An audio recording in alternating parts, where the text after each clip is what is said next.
I'm Gabe Lullo, and welcome to the Do Hard Things podcast. We're talking to go-to-market leaders and entrepreneurs who have conquered the challenges, the hustle, and the grind.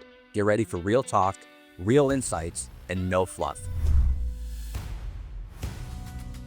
But the hardest thing in the world right now is not actually closing deals, it's actually getting somebody's attention. If you don't have that hook in that first 5 to 10 seconds, guess what? They're going to scroll to the next one. You need to go in and you need to make it sound like yourself. That's the biggest piece of the puzzle. And I promise you, we can all tell. The people that are trolls and the people that are haters never done the thing that you're doing. I love doing this podcast because I get a front row seat to some of the greatest minds in sales. Gone are the days of saying stay in your lane. When you're an executive leader and you're an enterprise-wide leader, there are no lanes. You've got to be partners. Curiosity is like when the type of questions you ask is sometimes the value that you bring. I need you to tell me when you're ready to buy or what you're ready to do. And I think it's changed so much into like adding more value. And if you're not doing that, then you're definitely going to come off as desperate. High pressure selling is like a dinosaur tactic at this point. No parent is like, oh, you should be a salesperson when you grow up, right? Everyone's like a doctor, lawyer, whatever crap. It's never salespeople. It's not your job to motivate people. It's your job to find motivated people. It's not cockiness. It's not arrogance. It's confidence knowing I know this and I know that I can help you. From where I started to where I am today is all because I learned how to sell. And there's too many people who have only been doing this for 5 freaking minutes. Sit down, close your mouth, actually go out there and get yourself beat up. Then come back and tell me if something is dead or not. That is exactly why I started this podcast, because right there, that's the epitome of doing hard things.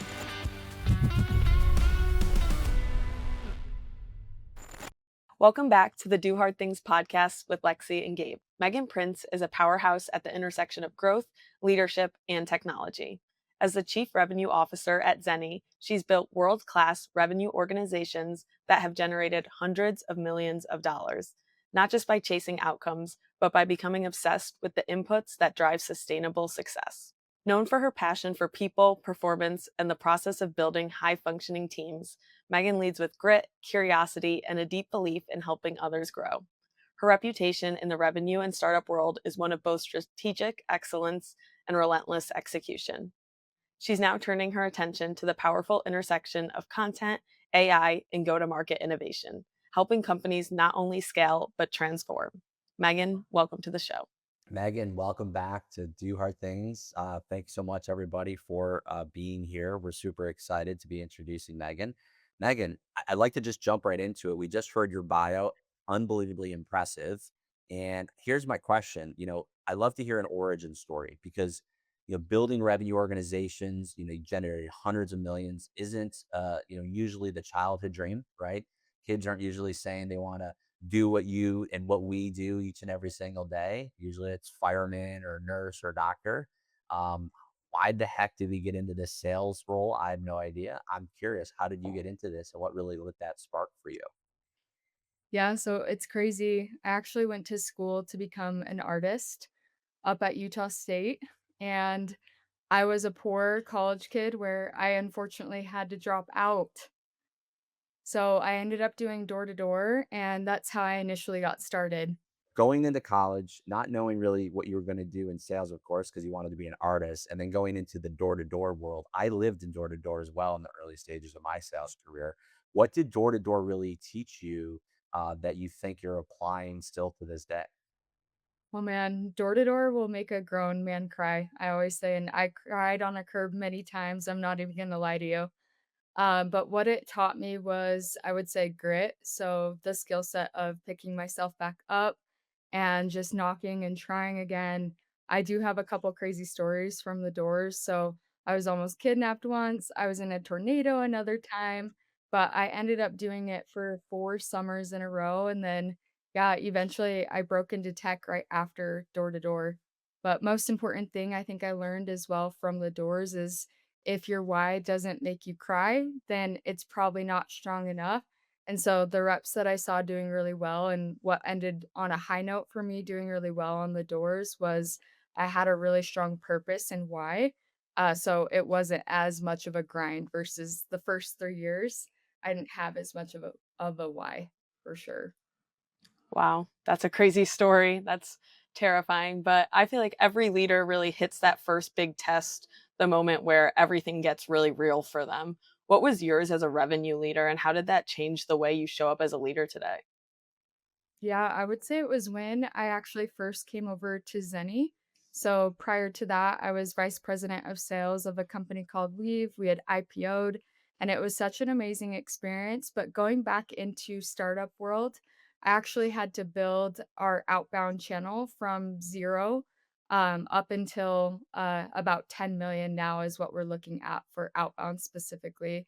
But what was crazy is initially we didn't know if a BDR motion would actually work. And so I definitely got tested through a lot of trial and error. I ended up coming over to Zenny. Wasn't sure if hiring BDRs and having them do cold calls was going to be beneficial, but we did keep trying that motion for about 90 days. It took us to get our first sale. And then we were able to refine and tweak it right after that. Yeah, I think when you're building something from ground up, there's a lot of doubt that surrounds you. And I had a lot of people that weren't sure if we could actually do outbound and if that would be a motion. So that was definitely something that stuck with me. That's amazing. And we preach that all the time here as well as we're building outbound teams for our clients. Walk me through it because you talk a lot about, focusing on inputs, not just outputs, right? And in those 90 days when you were building and not knowing if this was going to work, I'm sure there was times where you're like, okay, let's just throw the towel in here or let's pivot and I feel like a lot of companies just don't have the patience and they pivot so many times that they never give it enough time to see the results of those outputs. So what were you doing, right, within those maybe the pressure or those the noise of those metrics? How did you really recenter and stay on track? And almost maybe like that why you were talking about, but not maybe a personal why, but the why of, hey, should we keep doing this after 90 days if it's not working? How did you stay center on that? Yeah, so it definitely pulled me back to early Weave days where we experienced something earlier on with the outbound motion. And then Weave ended up doing about 65-70% of their revenue coming from outbound. And so I saw hundreds of millions of dollars produced from the outbound motion, where I definitely, thank goodness, had that example to look up to and I had done it before. So I knew that if we just kept trying and if we just kept tweaking it, eventually we were bound to have a result. You're spot on though. It takes a good 6 months to build an outbound channel. And a lot of founders aren't ready to hear that it takes 6 months. They want it to take 6 days or 6 weeks. And unfortunately, you do have to build a strong foundation when it comes to outbound specifically. So yeah, I kept the faith. I would say I had a prior example and my mindset was always like if we were able to do this at X company, I know I can repeat it at Y company. Very similar sales cycle, similar deal size at the time. And what's been insane to see is just over the last 3 years, we've gone from a 50-day sales cycle to 14 days. So it just keeps getting better and better. And then deal size ACV has also doubled over the last few years that I've been the leader of our revenue org. So yeah, I think there's that. And then just giving yourself grace is super important, I would say, in a leadership position. I think people look at leaders and they think that they should have it all figured out. And if they don't, then there's something wrong with that leader. So just being really open and vulnerable with the team, I think was key, but also holding it together at the same time, just repeating, I've seen it work. I know we're capable of doing this. We need to keep refining and we'll find a way. I love that. And I know it's so important to build those high performing teams. But how were you also able to manage creating a culture that lasts and makes these reps really want to show up and help towards that mission? Yeah, I think culture starts from the top and it trickles its way down to the rest of the team. So I would say if you want an amazing culture, if you want a culture where rising tide lifts all ships, then make sure that you're that as the leader. So examples for me is I'm not going to ask my team to do something that I'm not willing to do. I am consistently still on the phones with the BDRs, with the account executives, with my directors where I think it's important for them to know that I am grinding right there alongside of them. I think it also comes from setting a strong foundation. So we have a few things that we say on the team, a few practices that majority of the team do. So gratitude journaling, I would say, is pretty relevant and prevalent in our culture. I would say just that mindset of like no individual is greater than the whole. We have to do what's in the best interest of the team. And that includes me as well. So just really holding ourselves to that standard. And then the last thing that we really like to utilize is a tool called the accountability ladder. And what I love about that is it gives you a framework to recognize if you're pointing the blame on other people and where you need to take ownership in your work life, but then that also trickles into your spiritual, your mentality, your physical. So it really does all blend together at the end of the day. I love this. We read the same stuff for sure. This is incredible. So when scaling, these really fast moving, large GTM teams, there's a lot of pressure, right? And where does that, I guess, that hardest part that you see about leading, at pace with, that no one really prepares you for? Yeah, I think you nailed it with saying at pace. As the leader, you're the one to always push pace and tempo, and the whole team will look to what you're doing. And that goes for if you're having a bad reaction to something that's happening, let's say in the market, or you're having the attitude of let's pick ourselves up and keep working harder and smarter. I think once again, the leader is where it all starts. So for me, it's important that I am practicing what I'm preaching. So I'm in the weeds with my team, I'm setting the pace. I'm making sure that I'm self-developing. So you mentioned we listen to a lot of the same books. I'm sure Extreme Ownership is an amazing book I'm listening to. Atomic Habits is an amazing one. How to Win Friends, Influence People. I'm sure quite literally same exact playlist. But we also do what's called a knowledge is power tracker, where we give the team prizes for hitting certain milestones of the books that we would like to see them reading. So, yeah, I would say I'm top 3 in the leaderboard. I have some reps that are kicking my butt a little bit, but definitely trying to, self-develop and set the pace there as well.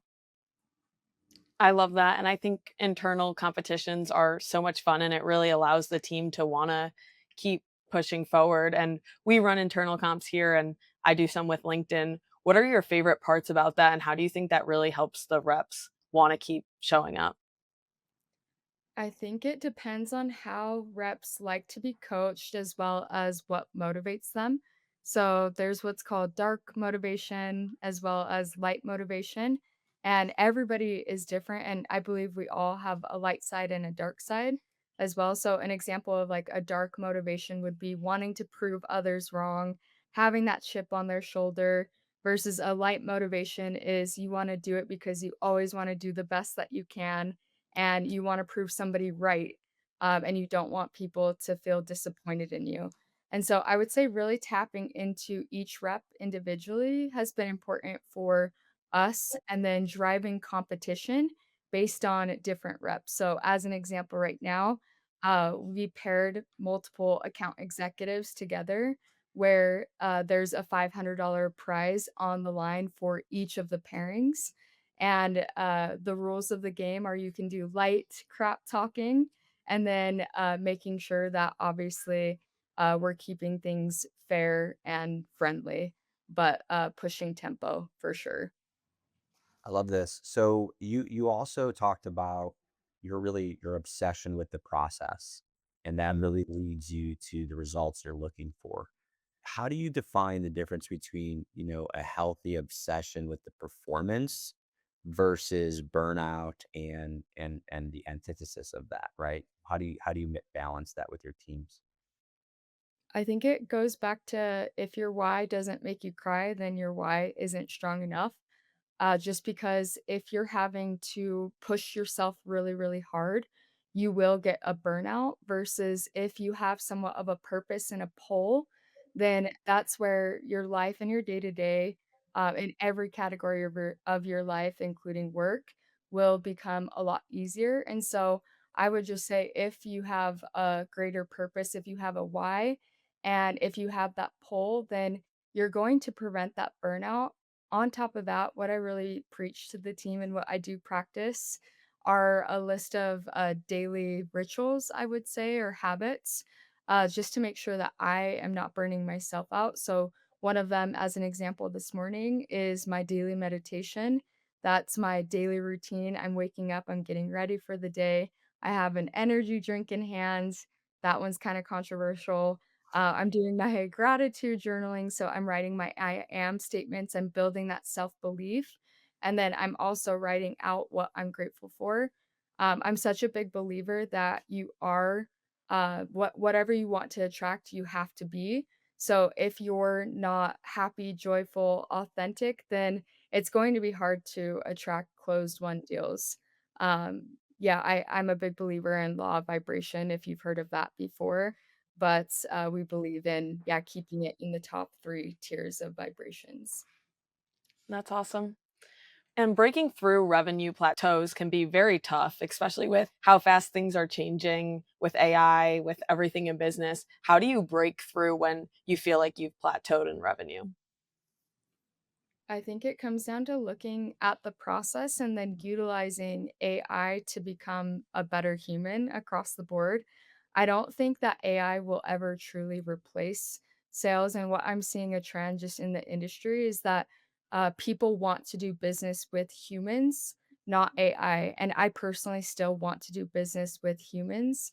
But I don't mind the tools in utilizing AI to become your best potential of a human. So an example where I could see AI really assisting is in Ample Market is a tool that we utilize where it's pulling all podcasts, all relevant news information of prospects that we're reaching out to really customize outreach and emails that our BDR motion is performing. But yeah, I would say it comes down to process. So are you making the dials? Are you being intentional with the dials that you're making? Are you coming fully prepared to each of the dials, knowing your prospect and knowing your ICP and the pain points that each prospect experiences? Are you following intent signaling? Are you customizing your outreach? Are we being thoughtful? Do we actually care about our prospect? And if the answer is yes to all of those, then I'm not usually worried about the rep, especially if they are utilizing I think where I worry is if the answer is no to even one of those questions. Right, right. Totally aligns. So here's my question, and I'm assuming, right? So correct me if I'm wrong, but if I had to guess, since our conversation started, you're very involved in knowing down to the rep what is their why, what drives them, what's going on in their personal life, what's going on in their family life, what's going on in their goals and what they're doing versus just focusing on results, right? Because like leading people is what this is all about. And I'm assuming that is how you operate with your team. Yeah, I love the quote. It's people don't care how much you know until they know how much you care. Yeah. And you'll find the same thing with reps as well as loyalty among team is if you do care about them individually and you know their families' names and you want them to thrive and you can help them get to the next level and actually develop them, then that rep will go to battle for you every single day versus if the rep is feeling like all you care about is the money and you're trying to get something out of them, then it's very similar to selling a prospect that just feels as though a rep has commission breath. So yeah, that's the first thing that I think yeah, I focus on with our entire team is what can I do to also celebrate individual wins and make them feel like they're human. So if it's somebody's birthday, they're getting flowers. If they have a baby, they're getting a baby basket from me. If they have a wedding, more than likely I'm buying them a wedding gift. And it's not because I'm trying to get something out of them, it's because I actually do care about them as a human. And it's that law of attraction, law of abundance mindset as well. The more that you give, the more that I've found you'll end up receiving. I love that. And it seems like you have a really good relationship, a great view of leadership. Has it always been like that for you, or how did you evolve since first starting in sales to now where you are today? It has not always been like that. I would say when I first started out as a BDR, I always tell my team I relate to them because I really did struggle with the mindset of no individual is greater than the whole. I was a top performing BDR my first year as a BDR where I was getting 4 appointments a day and then my peers were getting one. And I thought that as an example, I deserved to come in at 10 a.m versus everyone was coming in at 8, and that I should be able to leave at 3 because I got everything done in X amount of hours, and I did quadruple the work that they were doing. But what I found just throughout my career is that selfish mindset will only come back to haunt you. And yeah, really putting the team above yourself is the way to go. And that's how you actually grow in your sales career, is what I found specifically for me. So what does personal success look like for you now? Now that you're a CRO, now that you've gone through those growing pains and all the personal development that you've been invested in, and of course, success you've been having at the company. What does personal success for you look like now over the next few years? What's your ultimate goals? I would say personal success for me now isn't personal anymore. It's about the people that I lead on a daily basis and it's about their success. I feel like I've seen a lot of early success in my career. And I would love to just repeat that for the reps and leaders that I manage on a daily basis. I got to experience that when I was over at Weave, where I saw massive growth just going from a BDR to a vice president of a publicly traded company in 6 years, and it did create a lot of opportunity for me after I had left Weave, where I would love to see all of my BDRs one day just go and be vice presidents or CROs and just experience that same exact success. So, I yeah, love it's that. about the development of the people, I would say, on a daily basis. That's awesome. And I'd love to keep talking about the future and where we see it going. Where do you see content fitting in, and where do you see it fitting in with all different types of roles in sales?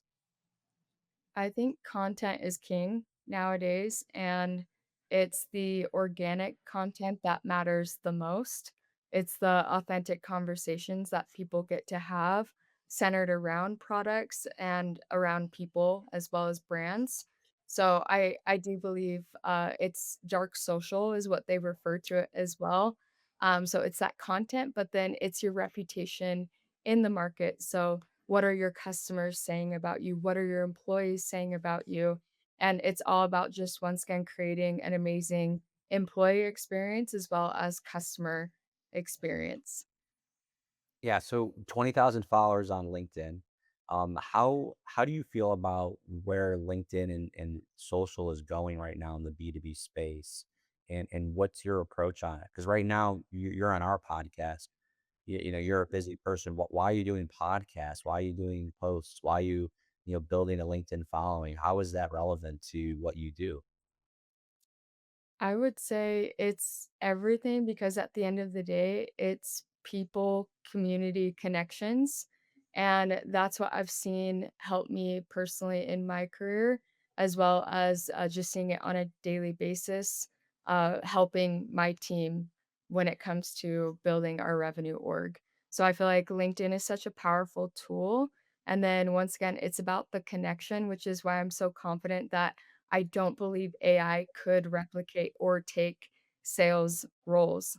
People are craving connection. I think that's the biggest gap in the world right now is the epidemic of loneliness that's happening. And I do believe that LinkedIn, as well as content and even situations like this, podcasting is truly creating connection. So yeah, I would say what I would recommend for people is double down on LinkedIn. And I'd also say if you're not being genuine and if you're posting just to post, usually your followers will be able to tell the difference between if you're being authentic to who you are versus once again, you're just posting to get a like. So that is something I try to focus on a daily basis is am I actually providing value? And if I don't have anything valuable to say, then I won't post it. So that's probably opposite of what I should be doing. I should be posting every single day, but sometimes I just don't have anything to say. No, it's funny.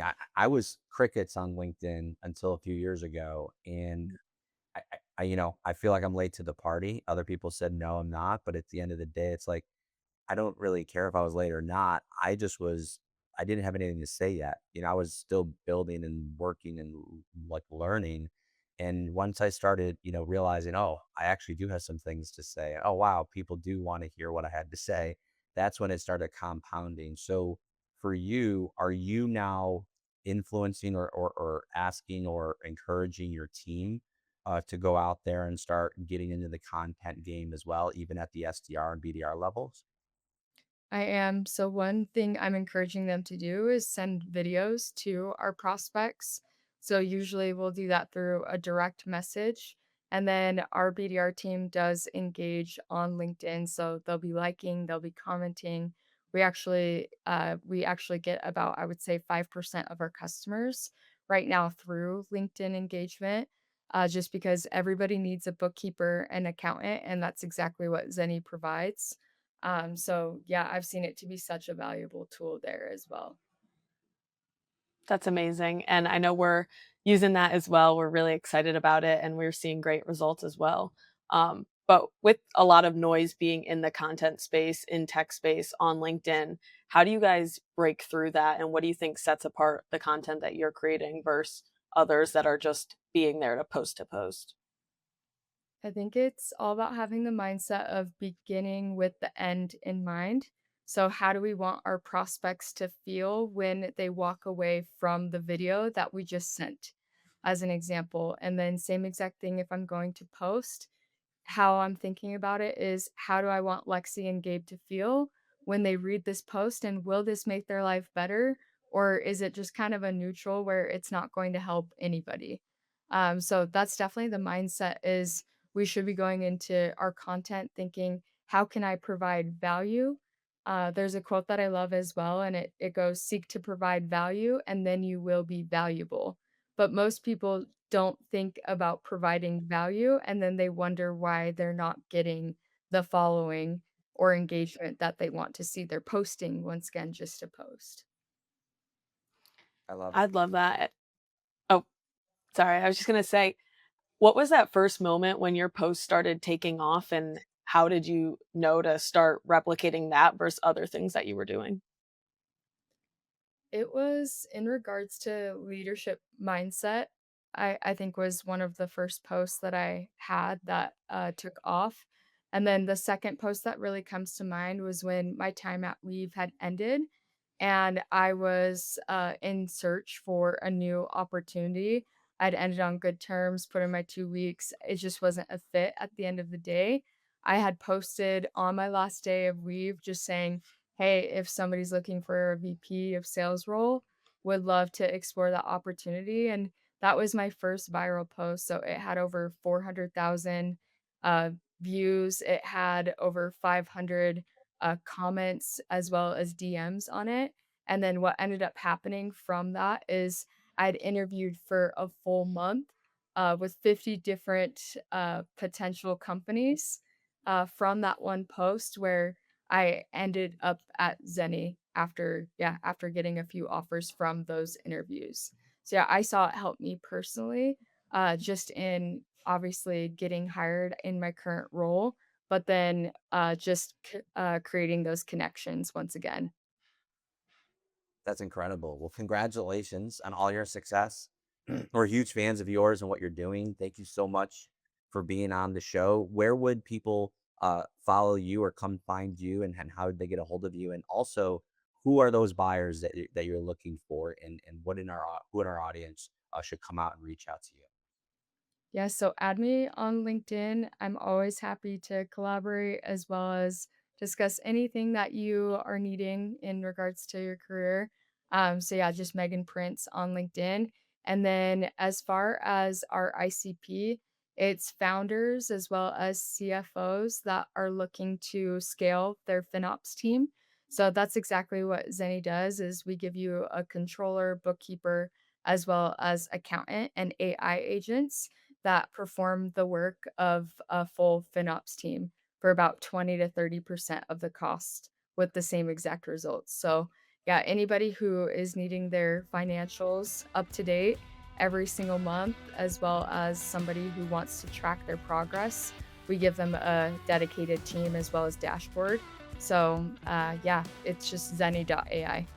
I love it. Thank you so much for coming on to the show. We're big fans of yours and we appreciate you. Bye. Thanks, Gabe. Thanks, Lexi.